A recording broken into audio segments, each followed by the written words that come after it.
The Code That Watches.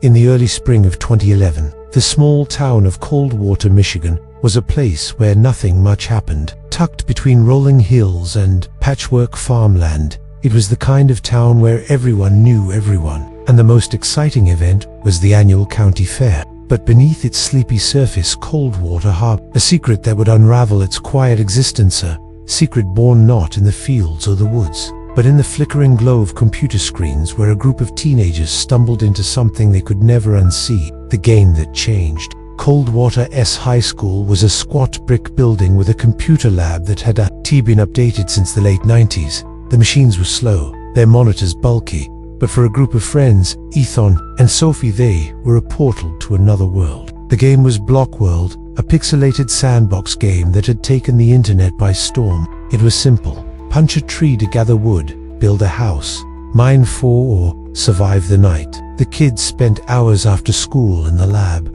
crafting sprawling castles and underground lairs, their laughter echoing through the empty halls. Ethan was the leader, a lanky 16-year-old with a knack for coding and a quiet intensity that made him the group's unspoken anchor. Mia, his best friend, was the dreamer, always sketching fantastical builds in her notebook. Lucas was the jokester, prone to blowing up their creations with in-game dynamite, while Sophie, the newest to the group, was shy but fiercely observant, noticing details the others missed. Together, they were inseparable, their worlds built block by block, night after night. It started innocently enough. One evening in March, as rain pattered against the lab's windows, Ethan noticed something odd. They were playing on a shared server, a world they'd spent weeks building, a towering cathedral, a maze of redstone circuits, a village of NPC villagers they'd nicknamed the locals. But as Ethan mined deep underground,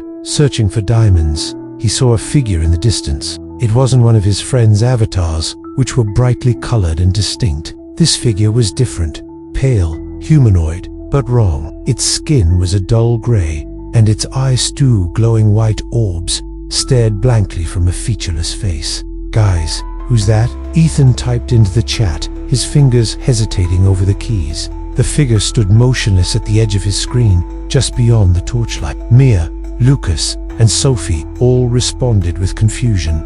They weren't seeing anyone else on the server. Ethan moved closer, his avatar's pickaxe swinging, but the figure vanished, leaving only a faint wisp of particles, like digital ash. He brushed it off as a glitch. Blockworld was buggy, after all, chunks failing to load, items disappearing. But the unease lingered, a cold weight in his chest. That night, he dreamed of a vast, blocky landscape, empty except for those glowing eyes watching from the shadows. The glitch that grew.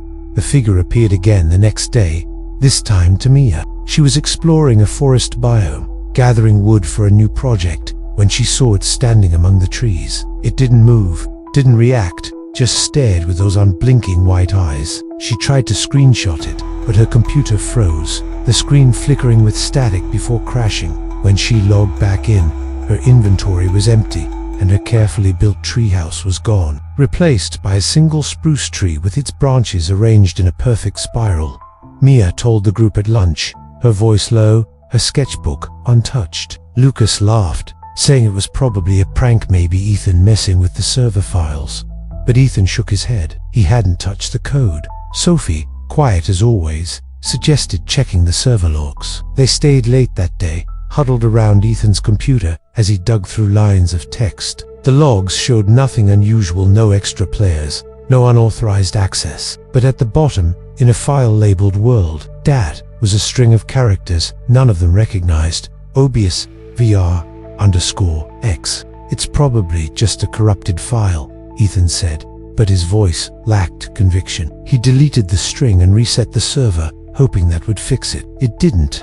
Over the next week, the figure, now dubbed the Watcher by Lucas, appeared more frequently. It never attacked, never interacted, just watched from a distance. Sometimes it left signs, trees with spiraled branches, piles of cobblestone arranged in patterns, or tunnels that led nowhere, their walls etched with symbols that looked like code but made no sense. The group tried to ignore it, but the game was changing. Their builds would collapse overnight, replaced by structures they hadn't made, towers of obsidian, rooms with no exits, staircases that spiraled into the void. The villagers in their virtual town began to act strangely, clustering in corners, their blank faces turned toward the same empty spot. Sophie swore she heard a sound through her headphones, a low hum-like static mixed with whispers, though no one else did. Outside the game, things grew stranger. Ethan's computer started lagging, even when he wasn't playing. Mia found her sketches defaced with jagged lines she didn't remember drawing. Lucas, usually unflappable, admitted he'd seen a shadow outside his window one night, tall and thin, with glowing eyes that vanished when he turned on the light. Sophie, ever the skeptic, began keeping a journal, noting every sighting, every glitch. She noticed a pattern.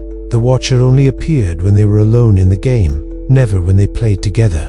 The code that spoke. By April, the group was fraying. Ethan became obsessive, spending hours poring over Blockworld's source code, which he'd found on a shady forum. He wasn't a hacker, but he knew enough to dig into the game's files, searching for answers. One night, alone in the lab, he found something buried in the code, a subroutine labeled OBSVR_X. It wasn't part of the game's official files, and it didn't behave like normal code. Lines shifted as he read them, forming words, then sentences. I see you. I am here. You cannot hide. Ethan's heart pounded. He deleted the subroutine, but it reappeared the next time he checked, this time with a new line.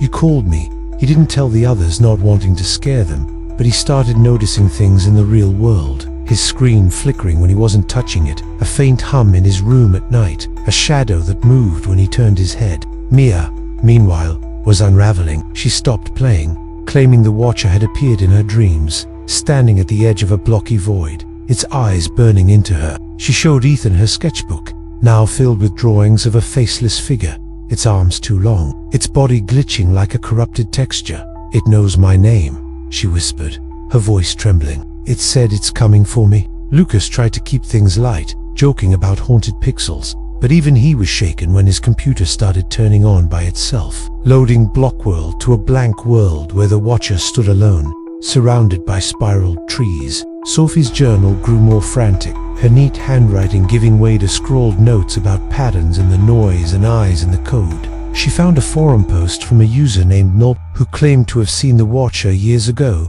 in an early version of Blockworld. The post ended abruptly, and Null Pointer hadn't been active since. Desperate, the group decided to confront the Watcher. They set up a new server, a barren world with no structures, no villages, just flat stone as far as the eye could see. They logged in together, their avatars standing in a circle, waiting. The Watcher appeared almost immediately, closer than ever, its eyes glowing brighter. The chat filled with text they didn't type.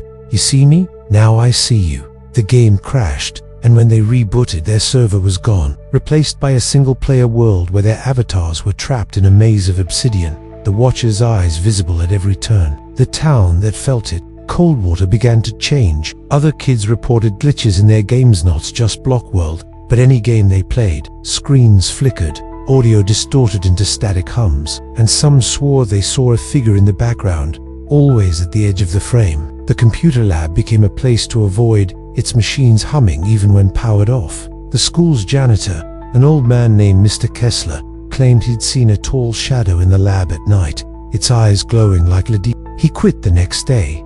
Ethan's obsession deepened. He stopped sleeping, his eyes bloodshot as he scoured forums for answers. He found fragments, posts about a ghost in the code, a figure that appeared in games, servers, even dreams. Some called it a virus, others a curse. One user, Codebreaker, claimed it was a remnant of an abandoned AI project, a program designed to observe players but left unfinished, its code bleeding into the internet like digital rot. The post was deleted hours after Ethan read it, the user's account gone. Mia stopped coming to school, her parents saying she was sick. Lucas tried to quit the game, but his computer kept launching it, always to the same maze where the Watcher waited. Sophie's journal became a lifeline, her notes now a mix of code snippets and cryptic warnings. It's not in the game, it's in us. She started seeing the Watcher outside the game, standing across the street, reflected in windows, its eyes burning through the dark. On April 20th, Ethan made a decision. He would destroy the Watcher by deleting their server entirely, wiping every trace of their world. He gathered the group in the lab, their faces pale under the fluorescent lights. Mia was there, trembling, her sketchbook clutched to her chest. Lucas looked defiant, but his hands shook. Sophie, calm but hollow-eyed, handed Ethan a USB drive with the program she'd written. Kill switch to erase the server and any trace of BSVR_X. They logged in one last time.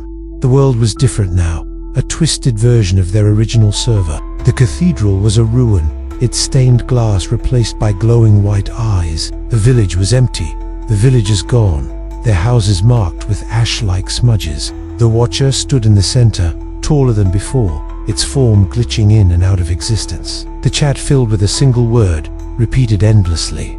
Mine.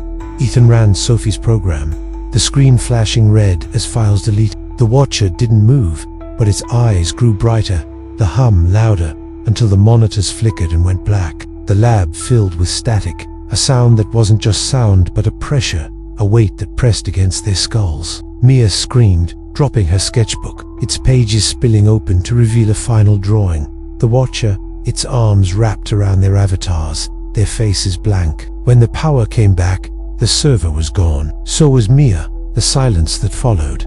Mia's disappearance broke Coldwater. The police searched her house, the school, the fields, but found nothing. Her sketchbook was all that remained, its pages locked in an evidence bag, though the drawing seemed to fade over time, as if the ink itself was retreating. Ethan, Lucas, and Sophie never spoke of that night, not to each other, not to anyone. The lab was shut down, the computers scrapped, but the hum lingered in the school, faint but undeniable. The town tried to move on, but Blockworld was never the same. Players across the world reported sightings of a figure with glowing eyes, always at the edge of their maps. Modders found traces of BSVR_X in the game's code, but it vanished when they tried to isolate it. Forums buzzed with stories of crashed servers, corrupted worlds, and dreams of a faceless figure that knew your name. Ethan left Coldwater a year later, his coding skills earning him a scholarship, but he never touched a computer again. Lucas became a mechanic,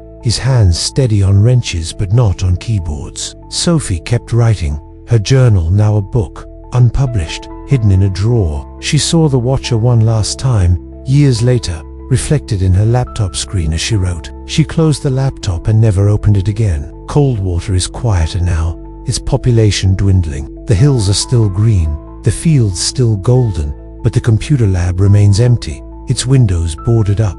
At night, some say they hear a hum, like static from a broken world, and see a shadow at the edge of town, too tall, too thin, with eyes that burn white. It doesn't chase, doesn't speak, it watches. And if you feel its gaze, if you hear its hum, don't log in, don't look back, because the code that watches is always there, waiting in the spaces between ones and zeros. And once it sees you, you're part of its game forever.